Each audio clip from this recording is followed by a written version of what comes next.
4. हिंदू सगळे एक नि स्वयमेव राष्ट्र. तोपर्यंत आपण सिंधू हा शब्द कसा बनला गेला हे मुख्यतः संस्कृत ग्रंथांच्या आधारे पाहिलं, जेथे वर्तमान होणाऱ्या हिंदी राष्ट्राच्या कल्पनेला सिंधुस्थान हेच नाव इतर प्रचारात असलेल्या सर्व शब्दांपैकी अधिक सार्थ असे वाटले. तेथे आपण आपल्या विवेचनाचा धागा अर्धाच सोडला होता. कोणत्याही प्रकारच्या एकांगी आणि कोणत्याही दृष्टीचा अर्थबोध जसा आर्यावर्त या शब्दातून निघू शकतो, तसा सिंधुस्थान या शब्दांमधून निघू नये म्हणून ठामपणानं या शब्दाची व्याख्या कोणत्याही विवक्षित संस्थेसंबंधित नसेल नि पक्षामिनिवेश यापासूनही ती मुक्त असेल अशाच रीतीनं केलेली आहे.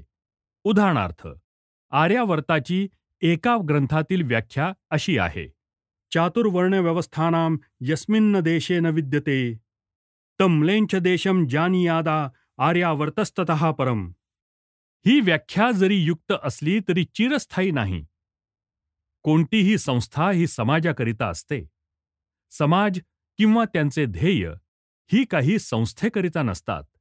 चातुर्वर्ण्य संस्था हिचे जे इच्छाकार्य ते कार्य संपल्यावर किंवा ते कार्य तिच्या हातून पुढे न होऊ लागल्यावर बंद पडेल. परंतु तेवढ्यानं आपला देश, म्लेच्छ देश, परकीयांचा देश होईल काय? संन्यासी, आर्य समाजी, शीख आणि इतरही पुष्कळ पंथ चातुर्वर्ण्य व्यवस्था मान्य करीत नाहीत. म्हणून काय ते परकीय झाले? छे छे, ते रक्ताच्या, वंशाच्या, देशाच्या नि देवाच्या बंधनांनी आमचे आहेत. तं वर्षं भारतं नाम भारती यत्र संततीही. ही व्याख्या 100 पटीनं अधिक चांगली. आपण सर्व हिंदू एकच आहोत, एक राष्ट्र आहोत, कारण आपले एकच रक्त आहे, भारती संतती. भाषा हिंदुस्तानची अर्थात हिंदी. बुद्ध धर्माच्या या उदयास्ताच्या आपल्या ऐतिहासिक कालात एक समयावच्छेद करून हिंदुस्थानामधील देशी भाषांचा विलक्षण प्रसार नि विस्तार झाला. नि संस्कृत भाषा ही मात्र विद्वान लोकांच्या परंपरेतच किल्ले कोटाप्रमाणे बंद झाली. ती इतक्या दुर्बलतेनं की कोणताही नवा विचार किंवा नवे नामाभिधान हे सर्वसामान्य होण्याच्या आधी त्याचे संस्कृतमध्ये भाषांतर करावे लागत असे. त्यामुळे साहजिकच नेहमींचा व्यवहार राष्ट्रीय आणि सामाजिक घडामोडी यांचे हळूहळू प्राकृत भाषेतच आविष्करण होऊ लागले. त्यामुळे प्राकृत भाषाच लोकांच्या सजीव आणि उसळणाऱ्या विचारांना नित्य नूतनतेनं, प्रभावीपणे नि अचूक रीतीने मूर्त स्वरूप देण्याला अधिक समर्थ बनली. त्याचा परिणाम असा झाला की सिंधू आणि सिंधुस्थान हे शब्द जरी काही वेळा संस्कृत ग्रंथात सापडतात, तरी संस्कृतमध्ये लिहिणारे विद्वान लोक त्यावेळच्या भाषा गांभीर्याच्या कल्पनेप्रमाणे आपल्या देशाला भारत हेच नाव प्रामुख्यानं देऊ लागले. इकडे सर्व प्राकृत भाषांमधून बहुधा एकमेकाद्वितीय या रीतीनं अधिक लोकप्रिय नि सजीव अशा हिंदुस्थान याच नावाला लोक पूर्वीच्या अत्यंत प्रिय असलेल्या भारत किंवा आर्यावर्त या नावांपेक्षा अधिक चिकटून राहिले. संस्कृतमधला स हा हिंदी प्राकृत भाषांमधून अथवा परकीय भाषांमधून ह कसा होतो याच्याबद्दलचे पुनर्विवेचन करण्याची इथे आवश्यकता नाही. त्यामुळे प्रचारात असलेल्या सर्व देशी भाषांमधून हिंदुस्थान नि हिंदू या नावाचे भरपूर उल्लेख सापडतात. संस्कृत भाषा ही चिरकालापर्यंत आमच्या जातीच्या हृदयमंदिरातील एक धार्मिक नि पवित्र ठेवा म्हणून नित्याचीच राहील. कारण आमच्या लोकांचे मूलभूत ऐक्य तिच्या योगे भक्कम पायावर उभारले गेले. आमचे आयुष्य तिने संपन्न केले. आमच्या आकांक्षा तिने उदात्त बनवल्या आणि आमच्या जीवनाचा झरा पुण्यमय ठेवला. हे जरी सर्व खरं आहे, तरी पण आपल्या लोकांच्या प्रचलित व्यवहारांमध्ये बोलल्या जाणाऱ्या प्रचलित भाषेचा मान मात्र प्राकृत भाषेनंच पटकावला. ही प्राकृत भाषा म्हणजे संस्कृत भाषेची सर्वात वडील मुलगी, जिला अत्यंत अन्वर्थक रीतीनं हिंदी अथवा हिंदुस्थानी असे नाव प्राप्त झाले ती होय. ही हिंदी म्हणजे पूर्वीचे सिंधू अथवा हिंदू यांच्या वाङ्मयाचे नि राष्ट्रीयपणाचे जे वंशज त्यांची भाषा होय. हिंदी ही सर्वस्वी हिंदुस्थान अथवा सिंधुस्थानची भाषा होय. हिंदुस्थानीला राष्ट्रीय भाषेची प्रतिष्ठा, राष्ट्रभाषेचे स्थान देण्याचा प्रयत्न काही नवा अथवा मारून मुटकून केलेला आहे असं नाही. हिंदुस्थानामध्ये ब्रिटिश लोकांचे राज्य सुरू होण्याच्या पूर्वी कित्येक शतके याच भाषेच्या द्वारे सबंध हिंदुस्थानामध्ये व्यवहार चालत होता. रामेश्वराहून निघणारा नि हरिद्वारपर्यंत जाणारा एखादा साधू किंवा व्यापारी याच भाषेनं आपले मनोगत सर्व हिंदुस्थानामध्ये अवगत करून देत असे. संस्कृताच्या द्वारे त्यांची पंडितांच्या नि राजे लोकांच्या वर्तुळात ओळख होत असेल, परंतु हिंदुस्थानी मात्र राजसभेपासून पण्यविथिकांपर्यंत अर्थात बाजारांपर्यंत सर्व ठिकाणी अप्रतिहत संचार करण्याचे पारपत्रच असे. एखादा नानक, एखादा चैतन्य, एखादा रामदास यांना या भाषेच्या योगानं सर्व देशभर आपल्या प्रांताप्रमाणेच मोकळेपणानं शिक्षण देत आणि उपदेश करीत संचार करता येत होता नि त्यांनी त्याप्रमाणे तो केलाही. या आपल्या स्वाभाविकरित्याच असलेल्या राष्ट्रीय भाषेची वाढ आणि विस्तार ही आपली पुरातन जी सिंधुस्थान अथवा सिंधू आणि हिंदुस्थान अथवा हिंदू ही नावे त्यांच्या पुनरुद्धाराशी समकालीन आणि समांतर अशीच झाली. त्याचा स्वाभाविकच क्रमप्राप्त परिणाम असा झाला की हिंदुस्थानच्या या राष्ट्रीय भाषेवर सर्वांचा समान अधिकार असल्यामुळे तिचेही नाव हिंदुस्थानी अथवा हिंदी असं पडलं.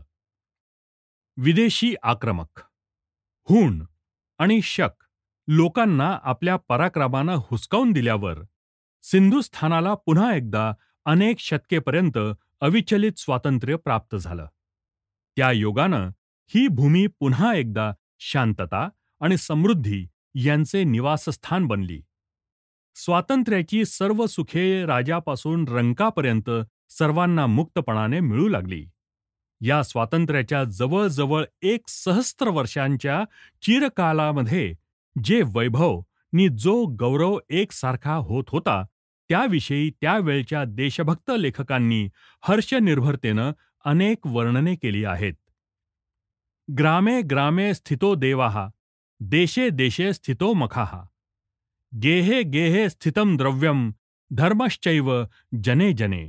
संदर्भ भविष्य पुराण प्रतिसर्ग पर्व. सिंहल देशापासून तो काश्मीरपर्यंत एका राजपुतांचीच घराणी राज्य करीत होती. पुष्कळ वेळा लग्नासंबंधांचे त्यांचे जिव्हाळ्याचे संबंध जमत नि त्याच्याही पेक्षा शौर्याच्या नि एकाच संस्कृतीच्या पूर्व परंपरेनं ते एकमेकांशी अधिक संबंध होत. सर्व राष्ट्राचे जीवनयापन हे उदार आणि उदात्त अशा एकतान रीतीने होत होते आणि ही राष्ट्रीय भाषेची वाढ त्याच अंतर्गत असलेल्या राष्ट्रीय जीवनैक्याचे बाह्य निदर्शन होते. परंतु वारंवार इतिहासामध्ये दिसून येते त्याप्रमाणे हीच अबाधित शांती आणि समृद्धी आपल्या सिंधुस्थानाला खोट्या सुरक्षितपणाच्या विश्वासानं आणि केवळ स्वप्नसृष्टीमध्ये विहार करण्याच्या सवयीनं गाफील करून ठेवती झाली. अखेर ज्या दिवशी गझनीच्या मुहम्मदानं सिंधुस्थानाची सीमा जी सिंधू नदी ती ओलांडून सिंधुस्थानावर स्वारी केली, त्या दिवशी ही मूढ झोप मोडली जाऊन सिंधुस्थान खडबडून जागा झाला. त्या दिवसापासून भीषण असा जीवनसंग्राम सुरू झाला. परकीयांशी जमलेल्या झगड्या वाचून दुसरी कोणतीही गोष्ट आत्मीयतेची जाणीव इतकी तीव्र करू शकत नाही. अनेक प्रकारच्या लोकांमध्ये ऐक्य घडवून त्यांची एका राष्ट्रात नि अनेक राष्ट्रांची एकाच शासनसंस्थेत उत्क्रांती करण्याचे काम समान शत्रूच्या चढाई इतके दुसरे कशानेही होत नाही. द्वेष हा ज्याप्रमाणे फूट पाडतो त्याचप्रमाणे संधीही घडवून आणतो. ज्या भयंकर दिवशी तो प्रसिद्ध मूर्तिभंजक सिंधू नदी उतरून अलीकडे आला, त्यावेळे इतकी हिंदुस्थानाला एकजीव होण्याला दुसरी कोणतीही अधिक परिणामकारी नी बलवत्तर संधी प्राप्त झाली नाही. मुसलमान लोक ह्याच्याही आधी कासिमच्या अधिपत्याखाली सिंधू नद उतरले होते, परंतु तो घाव केवळ वरचा नी ओझरता लागला होता, कारण हिंदुस्थानच्या हृदयावर काही घाव बसला नव्हता नी तसा मुळी उद्देशही नव्हता. खरा संघर्ष महम्मदापासून हटातटाने सुरू झाला नी तो अंततोगत्वा असे म्हणावयास काही हरकत आहे का की अब्दाली सवेस संपला. वर्षा पाठीमागून वर्षे, तपा पाठीमागून तपे, शतका पाठीमागून शतके हा लढा चालू होता. अरबस्थानातला पूर्वीचा अरबस्थानपणा सर्व निघून गेला. इराण उद्ध्वस्त झाला. इजिप्त, सिरिया, अफगाणिस्तान, बलुचिस्तान, तारतरी, थेट ग्रानाडापासून तो गझनीपर्यंत राष्ट्रेच्या राष्ट्रे नी अनेकविध संस्कृती इस्लामच्या शांततेच्या तरवारीपुढे चक्काचूर होऊन गेल्या. परंतु हिंदुस्थानात मात्र प्रथमच हा चमत्कार घडला की इस्लामच्या तरवारीला आघात करण्यातच फक्त यश आलं, परंतु तो आघात सर्वनाश मात्र करू शकला नाही. प्रत्येक आघाताबरोबर ही शमशेर अधिक बोथट होऊ लागली. प्रत्येक वेळेला तिचा घाव खोल गेला, परंतु प्रत्येक वेळेला घावातून बाहेर येऊन पुनरपी घाव करण्याकरिता ही उचलली जाताच पूर्वीचा व्रण भरून आलेला आढळे. जीत झालेल्यांचा चिवटपणा जेत्यांच्या चिवटपणापेक्षा अधिक चिवट ठरला. ह्या उभय पक्षांमधील हे अंतर केवळ उग्र होतं इतकंच नाही, परंतु ते भीषणतेनं असम होतं. ज्यांच्यापाशी हिंदुस्थानाला संघर्ष करावा लागला ते काही एक जाती, एक राष्ट्र, एक लोकसंघ असे नव्हते, तर जवळजवळ सर्व आशिया खंडाशी नी नंतर मग लगेचच सर्व युरोप खंडाशी हिंदुस्थानाला संघर्ष करावा लागला. अरब लोक सिंध प्रांतात शिरले नी त्यांना एकट्यांनाच यापेक्षा काही अधिक करता आलं नाही.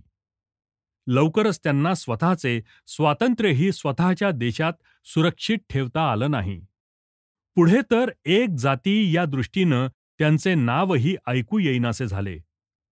परंतु इकडे हिंदुस्थानाला मात्र एकट्याला अरब, पर्शियन, पठाण, बलुची, तारतर, तुर्क, मोगल वगैरे जातींच्या जगाला व्यापणाऱ्या प्रचंड झंझावातानं व्याप्त झालेल्या प्रत्यक्ष मानवी सहारा वाळवंटाशी सारखा संघर्ष करावा लागला. धर्म ही एक प्रचंड प्रचोदक शक्ती आहे. त्याचप्रमाणे लूट करण्याची चटक ही एक अशीच शक्ती आहे. परंतु जेव्हा धर्मबुद्धी ही लुटीच्या लालसेनं चेतविली जाते आणि लुटीची इच्छा ही धार्मिक बुद्धीला सखीप्रमाणे होते, त्यावेळी या दोहोंच्या संमेलनानं जी एक प्रचोदक शक्ती उत्पन्न होते तिला साम्य म्हणजे त्यांच्या मार्गात जो मानवी संहार आणि उद्ध्वस्तता पसरते तीच केवळ होय. ज्या दिवशी महम्मदानं प्रथम सिंधू नदी ओलांडली आणि हिंदू भूमीवर स्वारी केली, त्यावेळी या अशा शक्ती एकत्रित होऊन जणू स्वर्ग आणि नरक यांचा संयोग होऊन त्यांच्या दुर्दमनीय प्रक्षुब्धतेपुढे निस्तब्ध हिंदू भूमी चमकून गेली. दिवसामागून दिवस, तपामागून तपे, शतकामागून शतके हे भीषण युद्ध चालले होते. हिंदुस्थाननं अगदी एकाकी असतानाही नैतिक दृष्टीनं आणि लष्करी बाण्यानं हे युद्ध लढत ठेवलं होतं. ज्यावेळी अकबर सिंहासनावर बसला आणि दारा सुकोहाचा जन्म झाला, त्यावेळी या लढाईतला नैतिक विजय मिळाला. औरंगजेबनं नैतिक क्षेत्रात झालेली ही दुर्दैवी हानी भरून काढण्याचे वेडेपिसे उन्मत्त प्रयत्न केले, परंतु त्यायोगे समरांगणात सुद्धा त्याचा पराभव होण्यास सहाय्य मात्र झाले. शेवटी भाऊने मोगलांच्या साम्राज्य सिंहासनावरच घणाचा घाव घातला नि ते विदीर्ण केले. पानिपताचा दिवस उगवला. हिंदूंनी ती लढाई गमावली, परंतु ते मोठे युद्ध जिंकले. यापुढे कोणाही अफगाणाची दिल्लीमध्ये घुसण्याची छाती झाली नाही. उलट जो हिंदू विजय ध्वज आपल्या मराठ्यांनी अटकेपर्यंत नेला होता, तो शीख लोकांनी स्वीकृत केला नि सिंधू नदीच्या पार नेऊन काबूल नदीच्या तीरास भिडवला. कार्यव्यापृत हिंदुत्व. या सतत चाललेल्या भीषण संघर्षामध्ये आपल्या लोकांना आपण हिंदू आहोत याची प्रखर जाणीव झाली. ते सर्व आपल्या इतिहासात पूर्वी कधीही झाले नव्हते इतके एकराष्ट्रीयत्वाच्या बंधनाने बद्ध झाले. हे आपण नेहमी ध्यानात ठेवले पाहिजे की आत्तापर्यंतचे सर्व विवेचन आम्ही सामान्यतः हिंदू संचालनाच्या, हिंदुत्वाच्या, हिंदू धर्म अर्थात हिंदुइझमच्या अर्थातच नव्हे, सार्वत्रिक स्वरूपाविषयी केले. त्यातील कोणत्याही एका विवक्षित तत्वासंबंधी किंवा धार्मिक पंथासंबंधी नव्हे. सनातनी, सतनामी, शीख, आर्य, अनार्य, मराठे, मद्रासी, ब्राह्मण, पंचम या सर्वांनी हिंदू म्हणूनच आपत्ती भोगल्या, हिंदू म्हणूनच विजयाचा वाटा घेतला. तेथील शत्रू आणि मित्र दोघांनीही आपल्या भूमीला नि आपल्या लोकांना हिंदुस्थान नि हिंदू हीच अभिधाने इतर सर्व वर्ज्य करून टिकवून ठेवण्यासारखेच यत्न केले. आर्यावर्त आणि दक्षिणापथ, जंबूद्वीप आणि भारतवर्ष या नावापैकी कोणतेही नाव हिंदुस्थान या नावात जो राजकीय आणि संस्कृती निदर्शक अर्थ भरलेला आहे तो समावू शकला नाही. सिंधू नदीच्या या बाजूला राहणारे जे जे लोक या सिंधूपासून त्या सिंधूपर्यंत, सिंधू नदापासून ते समुद्रापर्यंत पसरलेली जी भूमी तिला आपली जन्मभूमी मानित होते, ते लोक हिंदुस्थान या एका शब्दानं आपला प्रत्यक्ष उल्लेख होतो असे समजत होते.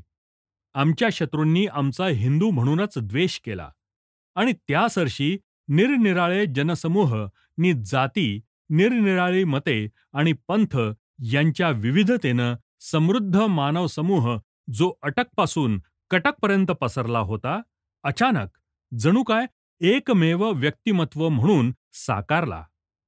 इसवी सन 1300 पासून 1800 पर्यंत थेट काश्मीरपासून तो सिलोनपर्यंत नि सिंधूपासून तो बंगालपर्यंत जे अनेक कधी समांतर तर कधी परस्पर संबंध असे निरनिराळे प्रसंग घडून आले.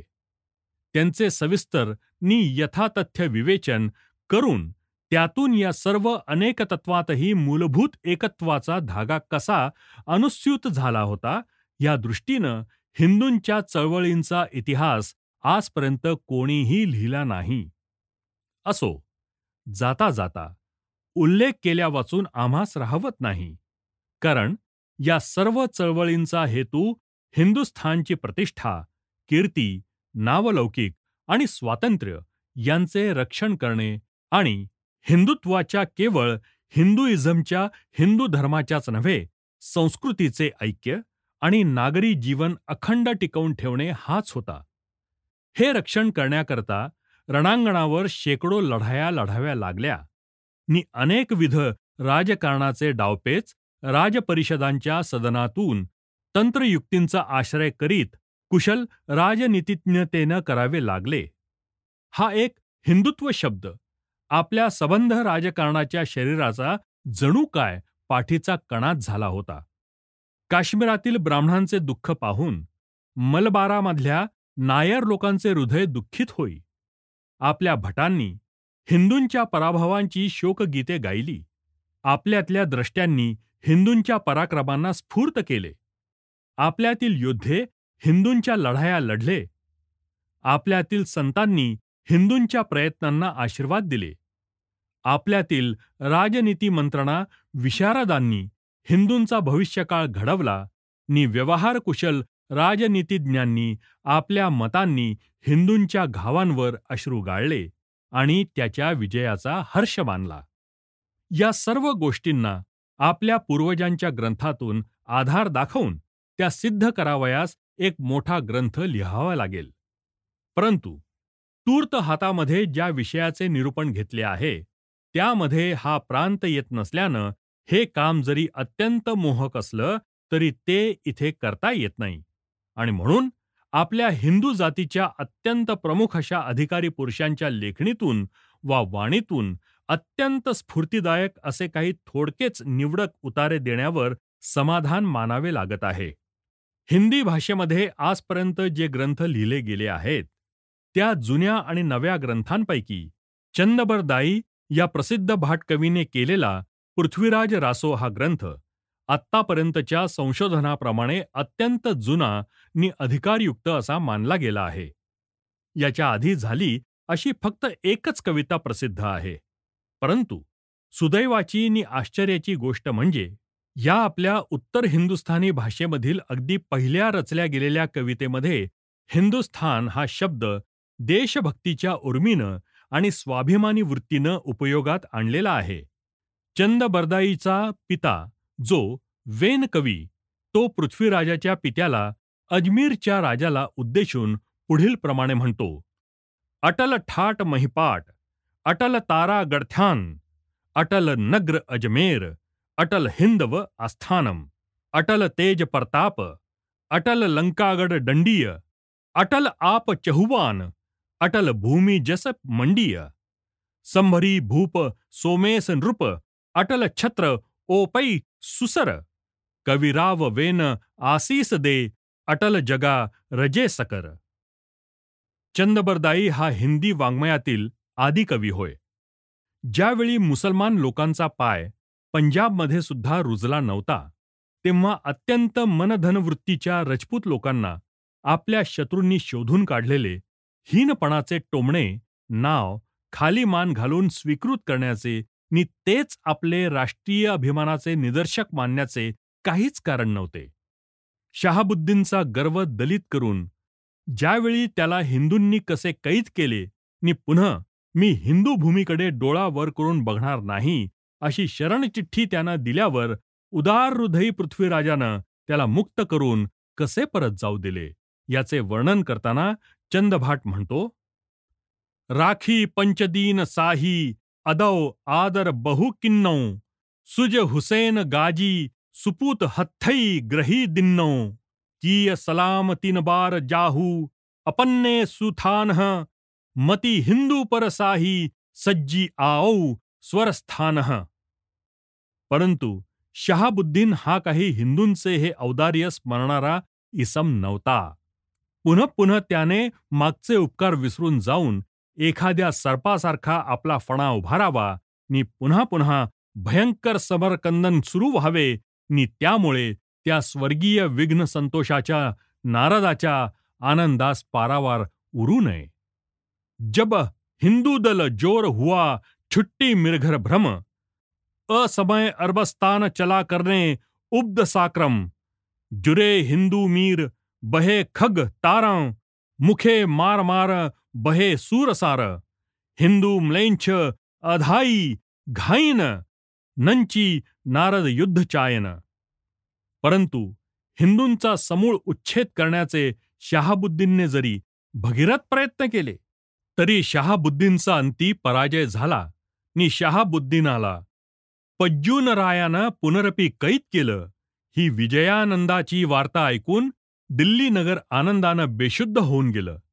दिल्लीच्या नागरिकांनी दिल्लीश्वर पृथ्वीराज यांचे अभिनंदन केले. आज भाग चहुआन घर, आज भाग हिंदवान, इन जीवित दिल्लीश्वर गंज न सक्कैयान. आजपर्यंत ज्याने अनेक वचनभंग केले होते त्याच शहाबुद्दीनानं पुन्हा एकदा गंभीरपणानं वचने दिली नि पुन्हा आपली सुटका करून घेतली. पुन्हा एकदा नि यावेळी शेवटच्याच वेळेला त्याने हिंदुस्थानवर स्वारी केली आणि एका दुष्ट धडकीसारखी थेट दिल्लीच्या वेशीपर्यंत तो येऊन थडकला.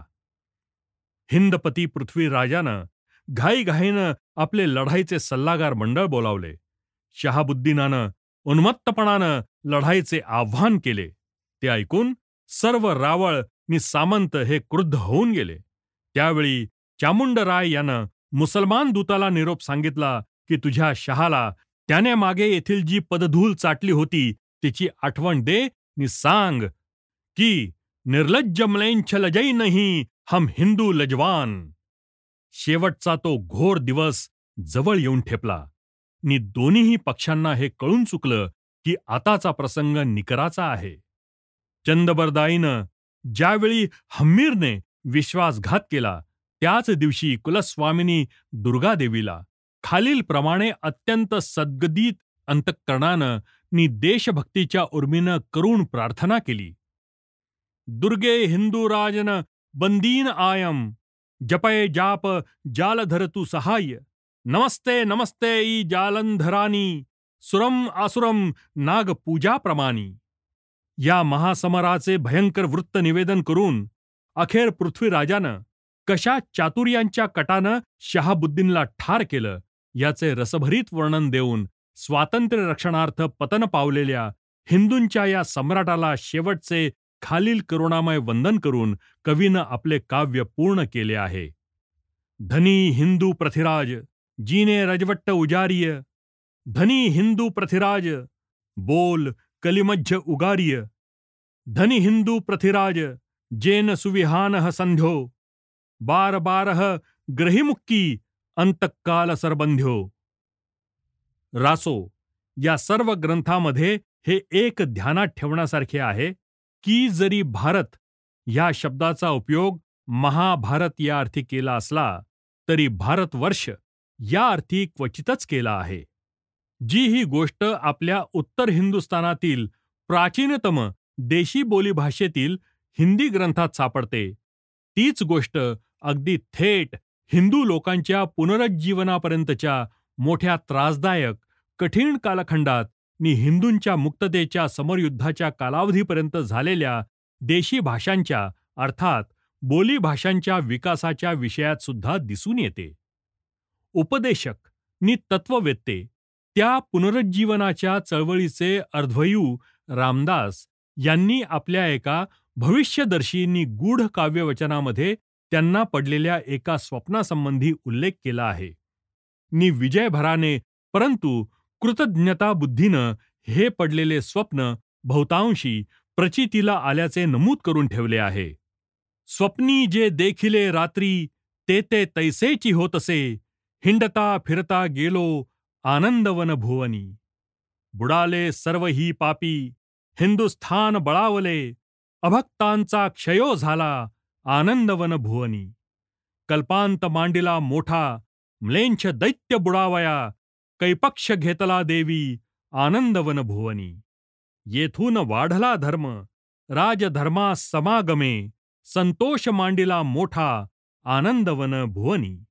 बुडाला औरंग्या पापी, म्लेंछ संहार जाहला, मोडीला मांडिली छत्रे आनंदवन भुवनी. बोलणे वाऊगे होते, चालणे पाहिजे बरे, पुढे घडले ते खरे आनंदवन भुवनी. उदंड जाहले पाणी, स्नान संध्या करावया, जपतप अनुष्ठाने आनंदवन भुवनी. स्मरले लिहिले आहे, बोलता चालता हरी, राम करता राम भोगता आनंदवन भुवनी. भूषण या नावाचा सर्व राष्ट्रीय भाटांमध्ये अग्रेसर असलेला असा एक भाट होता. ज्यावेळी हिंदूंच्या पुनरुत्थानाप्रित्यर्थ जिकडे तिकडे समर चालले होते, त्यावेळी हा भाट सर्व देशभर जिथे जिथे हिंदुत्वाकरिता संघर्ष चाललेला होता तिथे तिथे जाऊन प्रत्येक हिंदवांना संघर्षाकरिता उद्युक्त नि उत्थित करीत होता. त्याने औरंगजेबाला खालीलप्रमाणे आव्हान दिले. लाज धरो शिवजी से लहरो, सब सैयद शेख पठान पठाए के, भूषण या गढ़कोटन हारे, उहां तुग क्यों मठ तोरे रियास के. हिंदुन के पति सोन विसात, सतावत हिंदू गरिबन पाय के, लीजई कलंकन दिल्ली के, बालम आलम आलमगीर कहाय के. पुन्हा दुसऱ्या एका ठिकाणी भूषण म्हणतो, जगत में जीते महावीर महाराजन ते, महाराज बावन हूं पातशाह लेवाने, पातशाह बावनों दिल्ली के पातशाह दिल्लीपति, पातशाह जिसो हिंदूपति सेवाने. दाढ़ी के रखैन की दाढ़ी सी रहती छाती, वाढ़ी जस मर्याद हद हिंदुवाने की. कढ़ी गई रईत के मन की कसक मिट गई, ठसक तमाम तुर्काने की. भूषण भनत दिल्लीपति दिल धक धका सुनी सुनी, धाक शिवराज मर्दाने की. मोठी भई चंडी बिन चोटी के चबाए शीस, खोटी भई संपत्ती चकताके घराने की. शिवाजीने जी जी महाकृत्ये केली त्याविषयी भूषण कवी म्हणतो, राखी हिंदुवानी हिंदुवान के तिलक राख्यो, स्मृति और पुराण राख्यो, वेद विधि सुनी मैं। राखी रजपूती राजधानी, राखी राजन की, धरा में धर्म राख्यो, राख्यो गुण गुणी में। भूषण सुखविजिती हद्द मरहट्टन की, देश देश कीरती वाखानी तव सुनी मैं। साही के सुपूत शिवराज समसेर तेरी, दिल्ली दल दाबिके दिवाल, राखी दुनी में। शिवाजींनी त्यांच्या वेळच्या देशवीरांनी जी अचाट कामगिरी केली, ती अशा दृष्टीनं अखिल हिंदुस्थानामध्ये सर्व लोक पाहत होते. भूषण हा जरी स्वतः मराठा नव्हता, तरीही शिवाजी महाराजांपासून तो बाजीरावपर्यंत प्रत्येक विजयवीराची स्वारी जणू काय आपली स्वतःची स्वारी आहे, अशा भावनेनं सर्वांना त्याविषयी अभिमान वाटत असे. भूषण हा हिंदूतला हिंदू होता आणि त्याच्या आयुष्याच्या शेवटच्या क्षणापर्यंत हिंदू जातीच्या पुनरुत्थानाच्या चळवळीला तो आपल्या हृदयोद्दीपक काव्यांनी सारखे प्रोत्साहन देत होता. आपल्यातील अग्रेसर नेत्यांच्या मनावर या चळवळीचे महत्त्व बिंबवीत होता. बुंदेलखंडाचा प्रतापी छत्रसाल हा भूषण कवीचा दुसरा एक आवडता काव्य नायक होता. हवर, हरटट, साजी, गैवर, गरटट, संपैदर, थट्ट, फौज, तुर्कान की, भूषण भनत राय चंपतिको, छत्रसाल रोप्यो रणख्याल, वैके ढाल हिंदवाने की. आणि छत्रसालाची केलेली ही स्तुती अन्यथा नव्हती. छत्रसाल हा खरोखरच शिवाजी, राजसिंह, गुरु गोविंद सिंह यांच्याप्रमाणेच ढाल हिंदवाने की होता. तो स्वतःला हिंदुत्वाचा एक कैवारी अर्थात पाठीराखा होता. याच दृष्टीने पाहत होता. हिंदू तुरक दिनद्वई गाये, 300 बैर सदा चली आए, लेख्यो सुर असुरन को जैसो, केहरी करीन बखानो तैसो. जब ते शाह तखत पर बैठे, तब ते हिंदुन सो उर डाठे, सहगे कर तीर्थनी लगाए, वेद देवाल निदर ढाए. जब रजपूत सिर नित नावे, ऐड करे नित पैदल धावे, ऐड एक शिवराज निभाई, करई आपके चित्त की चाही. 8 पात साही झुके झोरे, सुबनी बांधी दांड लई छोरे. छत्रसालांनी श्री शिवाजी महाराजांची जी ऐतिहासिक भेट घेतली, त्या योगे तीत शिवछत्रपतींकडून त्या थोर बुंदेल्यांच्या नेत्याला चांगले उत्तेजन मिळाले. ते म्हणतात, तुम छत्री सिरताज, जीत अपनी भूमी को करो देश को राज. यानंतर त्यांनी सुजान सिंह या बुंदेलखंडातील प्रबल रजपूत सरदारांची गाठ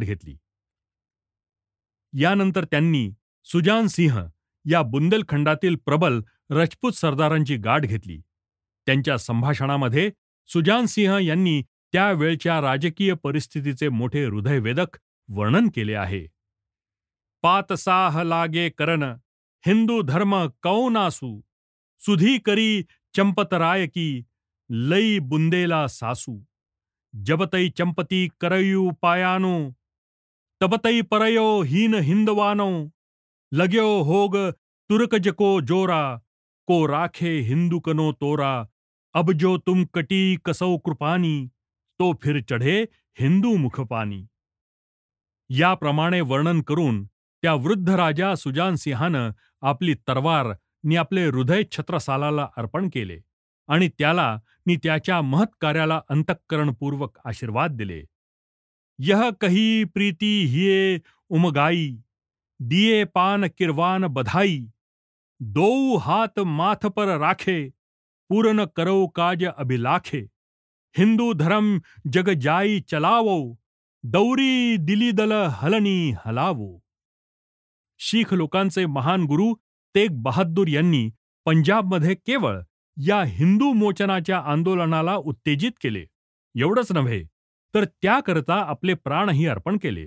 आणि असंही सांगतात की ज्यावेळी काश्मीरमधील ब्राह्मण लोकांवर जुलूम होऊ लागला, त्यांच्यावर मुसलमान व्हा नाहीतर मरा असा प्रसंग आला, त्यावेळी त्यांनी तेग बहादूर जवळ याचना केली. तेव्हा त्यांनी सांगितलं की तुम सुनो दिजेसू ढीग, तुर्केसू अबैसू अबैसू इम गावो.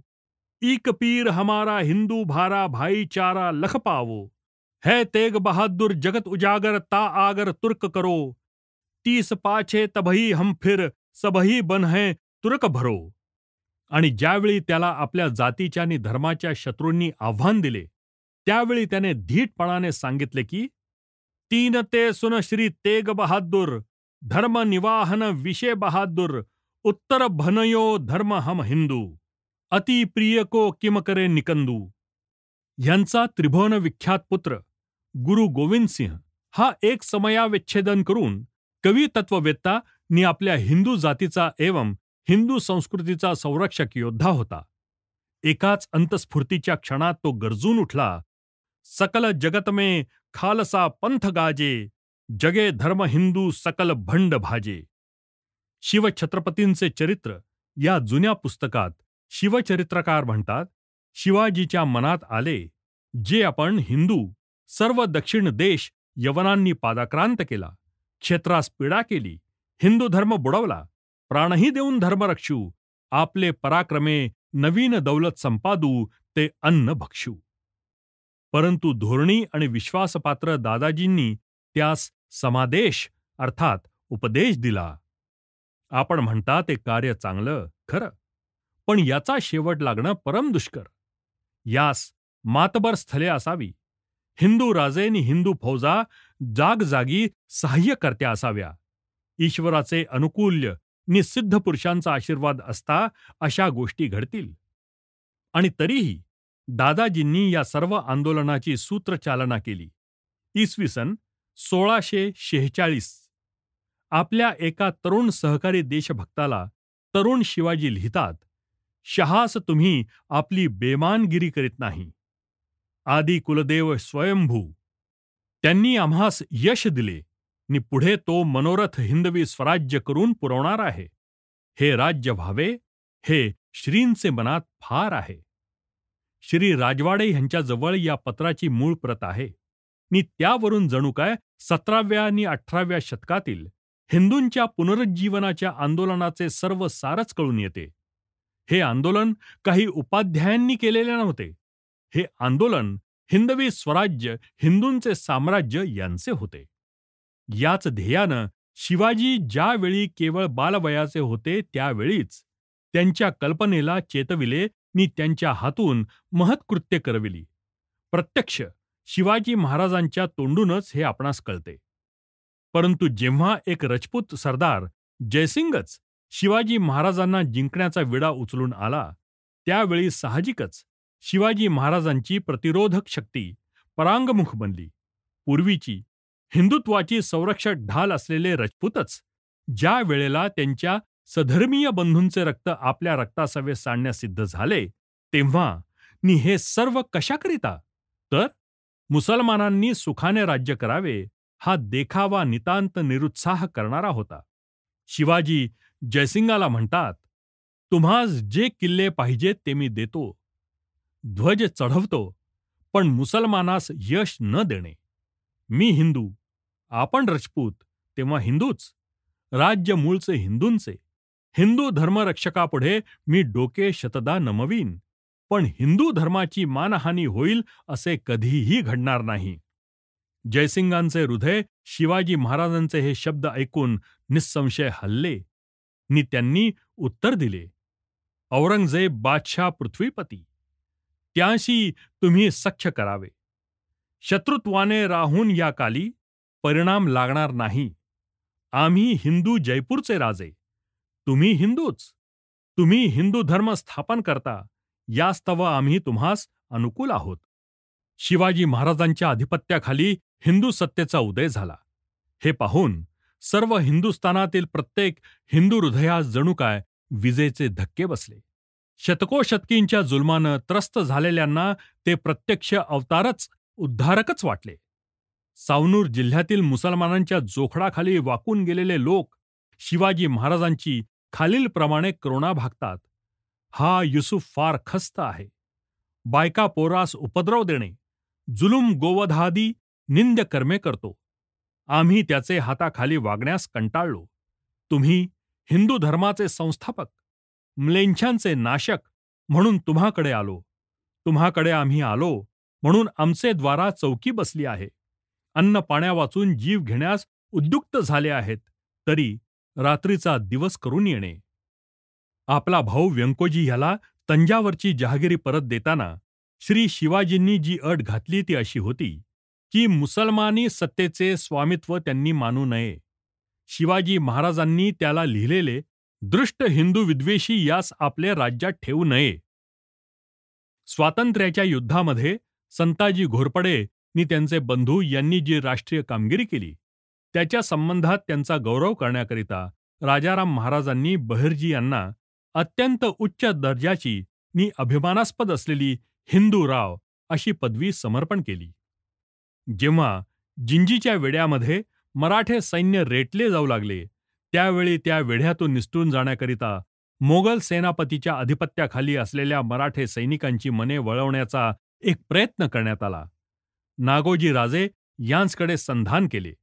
तुम्ही आम्ही एक झाल्यास ही फौज मोडून हिंदू धर्म जतन करू. त्या पक्षी तुम्ही फुटून आमच्याकडे यावे. तेव्हा नागोजी राजे मुसलमानी नोकरी सोडून मोर्चे उठवून शहरात 5,000 फौजेनिशी गेले. शिर्के हे मोगलांचे ताबेदार बनले, कारण त्यांचे संभाजीने शिरकाण केले. तेव्हा खंडोबल्लाळ म्हणाले, तुमचे शिरकाण केले तसेच आमचेही 3 पुरुष हत्तीपायी माराविले, परंतु हिंदूंच्या दौलतीकरिता आम्ही झटत आहोत. तुम्ही तो भागी आहात. तेव्हा शिर्के पण कारस्थानात आले नि मराठ्यास मिळून जिंजीहून राजाराम शत्रूच्या वेढ्यास तोडून सुटून गेले. शाहू महाराज हे एकदा सवाई जयसिंगांशी हिंदू धर्माचे रक्षणासाठी मी काय केले नि तू काय केलेस अशा प्रकारे वादविवाद करीत होते. बाजीराव नि नानासाहेबांच्या वेळीही याच स्फूर्तीने त्यावेळच्या पिढ्या उद्युक्त झाल्या होत्या. एक इतिहासकार म्हणतो, पुष्कळांनी बाजीरावाच्याच उद्योगाचे अनुकरण नि पारितोषिक केलेला दिसतो. ब्रह्मेंद्र स्वामी, गोविंद दीक्षित वगैरे देशभर यात्रा करून अनुभव घेतलेल्या साधू पुरुषांच्या ठिकाणी वरील हिंदू पदपादशाहीची भावना स्फुरण पावत होती नि ते आपल्या सर्व शिष्यवर्गास याच भावनेनं उपदेशित होते. बाजीराव स्वतः म्हणतात, अरे बघता काय, चला जोरानं चाल करून हिंदू पदपादशाहीस आता उशीर काय. त्यावेळच्या बुद्धिमान लोकांमध्ये ब्रह्मेंद्र स्वामी हे केंद्रस्थानी होते, परंतु हिंदू धर्माचा उच्छेद ज्या राज्यात होतो त्यास भेटणे स्वामीस योग्य वाटले नाही. हिंदूंच्या साम्राज्यात देवा ब्राह्मणांचा छळ होणं ही गोष्ट किती लज्जास्पद आहे, ही गोष्ट त्याने शाहूंच्या मनात भरवून दिली. मथुराबाई आंग्रे स्वामीस लिहिते, शंकराजी मोहिते, गणोजी शिंदे, खंडोजी नालकर, रामाजी खराडे, कृष्णाजी मोड इत्यादी मातब्बर सरदारांनी राज्यरक्षण करून श्यामलांचा मोड केला नि कोकणात हिंदू धर्म राखला. मथुराबाई आंग्रे या शूरबाईनं त्यावेळी लिहिलेली पत्रे ही सर्व स्वदेशाभिमानाच्या उत्कटतेनं नि जोमानं ओतप्रोत भरलेली आहेत. आणि ज्यांना ज्यांना म्हणून या हिंदूंच्या पुनरुत्थानाच्या चळवळीचे मर्म जाणण्याची इच्छा आहे, त्यांनी ही सर्व पत्रे एकदा अवश्य वाचावीत. युरोपमध्ये जी धार्मिक चौकशीची न्यायाधिकरणे उघडली होती, त्यांची हिंदुस्थानमधील नक्कल म्हणजे पोर्तुगीज लोकांनी गोमंतकामध्ये दाखवलेले धर्मवेढ होय. एकदा त्यांनी हिंदूंना सर्व धार्मिक नित्य नैमित्तिक आचार आचरण्याची बंदी केली. तेव्हा लोकहितदक्ष अंताजी रघुनाथ यांनी ही आज्ञा धाब्यावर बसवली नि इतर हिंदूंनाही तसे करण्यास प्रोत्साहन दिले. परंतु त्यांना हे पक्के माहीत होते की नेभळ्या शांततेचा प्रतिकार म्हणजे नेभळेपणाचेच दुःख सोसणे होय. त्यावेळी जी परिस्थिती होती त्या परिस्थितीमध्ये यशस्वी व्हावयास एखाद्या बाजीरावाच्या अथवा एखाद्या चिमणाजीच्या प्रखर तरवारीच्या साह्याची आवश्यकता होती. पोर्तुगीजांच्या हिंदी वसाहतीमध्ये क्रांती घडवून आणणारे हेच अंताजी होत. त्यांनी बाजीरावांच्या बाजूला सर्व पुढाऱ्यांची सहानुभूती मिळवली नि त्यांनीच मुख्यतः ज्या मराठ्यांच्या मोहिमेनं बहुतेक मराठ्यांचा प्रदेश पोर्तुगीजांच्या सत्तेतून सोडवला, ती चिमणाजी अप्पांची मोहीम घडवून आणली.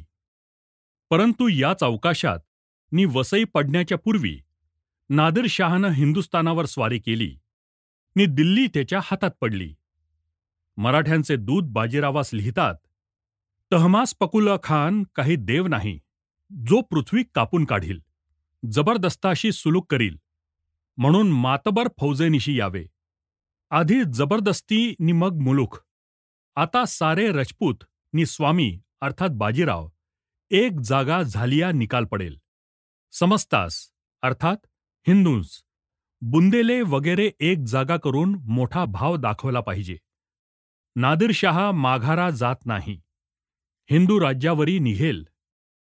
रायांचे अर्थात सवाई जयसिंग मनी राणाजीस तख्तावर बसवावे असे आहे. हिंदू राजे सवाई आदी करून स्वामीचे स्वारीची मार्ग प्रतीक्षा करतात. स्वामींचे पुष्टिबल होताच जाट वगैरे फौज दिल्लीवरी पाठवून सवाईजी आपण दिल्लीस जाणार. परंतु वसई अजून पडली नव्हती नि बाजीरावांना वेळेवर तिकडे जाता आलं नाही. त्यांच्या या अडचणीमुळे ते अगदी चिडून गेले होते. ते लिहितात, हिंदू लोकांस संकट घोर प्राप्त झाले आहे.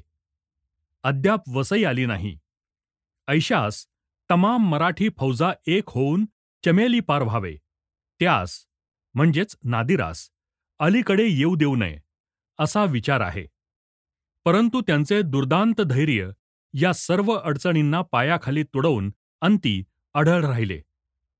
लगेच ते लिहितात, आपली घरगुती भांडणे म्हणजेच रघुजीचे पारिपत्य वगैरे बाजूला ठेवली पाहिजेत.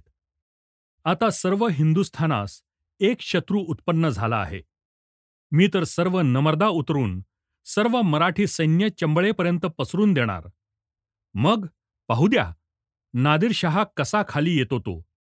हिंदूंच्या पुनरुत्थानाच्या आंदोलनाचे जे जे पुढारी झाले त्यात सवाई जयसिंग हे इतर पुढाऱ्यांप्रमाणेच हिंदुत्वाचे एक कट्टे अभिमानी पुढारी होते.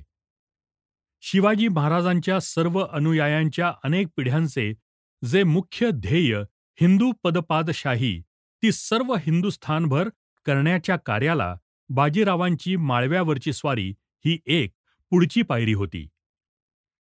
ही स्वारी हिंदूंच्या मोचनाकरिता माळव्यात करावी अशी विनंती बाजीरावांना करण्यास तेथल्या पददलित झालेल्या हिंदूस सवाई जयसिंगांनीच प्रेरणा दिली. आपल्या एका पत्रात हा सुविद्य देशभक्त रजपूत राजा लिहितो, सिद्धश्री नंदलालजी प्रधान नि भाईजी ठाकूर संस्थान इंदौर अमरगढ़सु महाराजाधिराज श्री सवाई जयसिंह जी कृत प्रणाम बंचो. सो आपको लिखते हैं कि बादशाह ने चढ़ाई की है तो कुछ चिंता नहीं, श्री परमात्मा पार लगावेगा. बाजीराव पेशवे से हमने आपके निस्बत कोल वचन कर लिया है. पुनश्च ते लिहितात, हजार शाबाश हैं आप सब मालवे सरदार एक रह के हिंदू धर्म का कल्याण होना और मालवे में हिंदू धर्म की वृद्धि होना, इस बात विचार कर मालवे में से मुसलमानों को नौमेद किए और हिंदू धर्म कायम रखा. हिंदूंच्या मोचनाची नि हिंदू पदपातशाहीच्या स्थापनेची ही जी प्रचंड चळवळ झाली तिने मनुष्यांचा एक मोठा नेता निर्माण केला. तो म्हणजे बाजीरावांचा विख्यात पुत्र नानासाहेब होय. नानासाहेब जेथे जेथे दृष्टीस पडतात तेथे तेथे ते हिंदुत्वाचे रक्षक म्हणूनच दृष्टीस पडतात. ताराबाईला ते लिहितात, मोगल केवळ हिंदू राज्याचे शत्रू त्यास देखील अनुसंधाने होत असतात सेवकच वाकडे वर्ततात हा दोष. पानिपतच्या समरभूमीवर जरी पुष्कळ नाश झाला तरी सर्व नाश काही झाला नाही. कारण त्या युद्धातून 2 माणसे जगली नि त्यांनी हिंदू सत्तेचा पडता ध्वज सावरून धरला, नाना फडणवीस नि महादजी शिंदे. हिंदू सत्तेची बुद्धी, तिची तरवार, तिची ढाल यांनी जवळजवळ 50 वर्षे चिंतन केले, संचालनाचे काम केले, युद्धे केली आणि हे सर्व पानिपतचा घोर पराभव झाला असताही किंवा झाला म्हणूनच, कारण यांना आजपर्यंत झालेल्या सर्व आघातापेक्षा हा आघात प्रचंड होता आणि हे सर्व सोसूनही अंती हिंदुस्थानचे खरे राजेपद संपादन करण्यात त्यांनी यश मिळवलं. त्यावेळी घडून येणाऱ्या प्रत्येक गोष्टीमध्ये हिंदूंच्या यशश्चंद्राची कला उत्तरोत्तर अखंड वर्धमान होत आहे याची जाणीव प्रत्येक राष्ट्रीय प्रवृत्तीच्या हिंदू मनाला किती पूर्णपणे झाली होती. आपल्या हिंदुत्वाविषयी तसंच जे आता निस्संदेह प्रस्थापित झाले होते त्या हिंदू साम्राज्याविषयी ते किती उत्कटत्वाने अभिमान बाळगीत होते, हे त्यावेळच्या कुशाग्र नि कुशल राजनीतिज्ञ लोकांच्या लेखनावरून उत्तम रीतीनं ध्यानी येतील. गोविंदराव काळे हे प्रख्यात राजदूत पेशव्यांचे वतीने निजामाच्या दरबारी होते. महाराष्ट्राच्या एका टोकापासून दुसऱ्या टोकापर्यंत ज्या वार्तेनं कूटनीतिज्ञ राजकारणी सर्वांची हृदय आनंदाने उचंबळून गेली होती, ती नाना आणि महादजी यांच्या समेटाची वार्ता ऐकून गोविंदराव काळे यांनी खालील पत्र नाना फडणवीसांस लिहिले. पत्र पाहताच रोमांच उभे राहिले. अति संतोष झाला. विस्तारपत्री किती लिहू. ग्रंथचे ग्रंथ मनात आले. अटक नदीचे अलीकडे दक्षिण समुद्रा पावेतो हिंदूंचे स्थान तुर्कस्थान नव्हे, हे आपली सीमा पांडवांपासून विक्रमाजित पावेतो त्यांनी राखून उपभोग घेतला. त्यामागे राज्यकर्ते नादान निघाले. यवनांचे प्राबल्य झाले. सक्त्यांनी अर्थात बाबरच्या वंशजांनी हस्तनापूरचे राज्य घेतले. शेवटी आलमगीराचे कारकिर्दीत यज्ञोपवितास 3.5 रुपये जेजया बसवून ओले अन्न विकत घ्यावे अशी नौबत गुजरली. त्या दिवसात कैलासवासी शिवाजी महाराज शककर्ते नि धर्म राखते निघाले. त्यांनी किंचित कोण्यात धर्मरक्षण केले.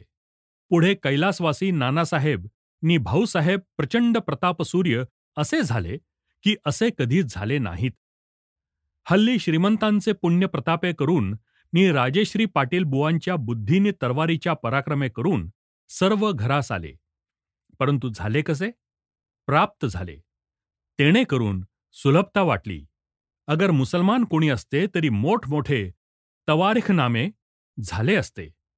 यवनांच्या जातीत इतकी गोष्ट चांगली झाल्यास गगनाबरोबर करून शोभ व्हावी.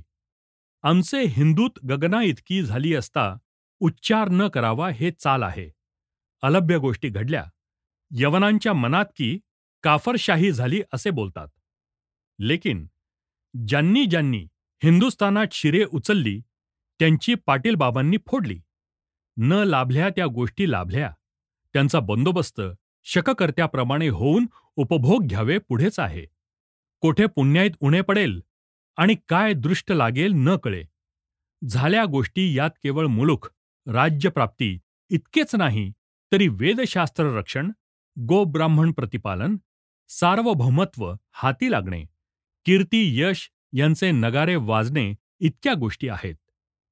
हे किमया सांभाळणे हक्क आपला नि पाटील बाबांचा. त्यात वेत्यास पडला की दोस्त दुश्मन मजबूत. संशय दूर झाला. अति चांगले, अति चांगले. दुश्मन उशा पायथ्याशी लागून आहे. चैन नव्हे. आपण लिहिल्यावरून मन स्वस्थ झाले. इसवी सन 1793. हे एकच पत्र इतक्या सहज आणि इतक्या सौलभ्याने लिहिलेले हे एकच पत्र आपल्या सर्व इतिहासाचे इंगित इतक्या स्पष्टपणाने देत आहे की थिल्लरपणाने लिहिलेले ग्रंथचे ग्रंथ यापेक्षा अधिक समज करून देऊ शकणार नाहीत. हिंदू आणि हिंदुस्थान यांच्या उत्पत्तीविषयी स्वयंस्फूर्तीने त्यामध्ये अचूक उल्लेख केला आहे. आपल्या अगदी शेवटल्या पिढीपर्यंत आपले पूर्वज किती पूर्णपणाने या संज्ञांना सादर मान देत होते, तद्रूप झाले होते, याचे इतके वक्तृत्वपूर्ण निदर्शन या पत्रात झाले आहे की यापुढे अधिक उतारे देणे हे अगदी अनावश्यक आहे.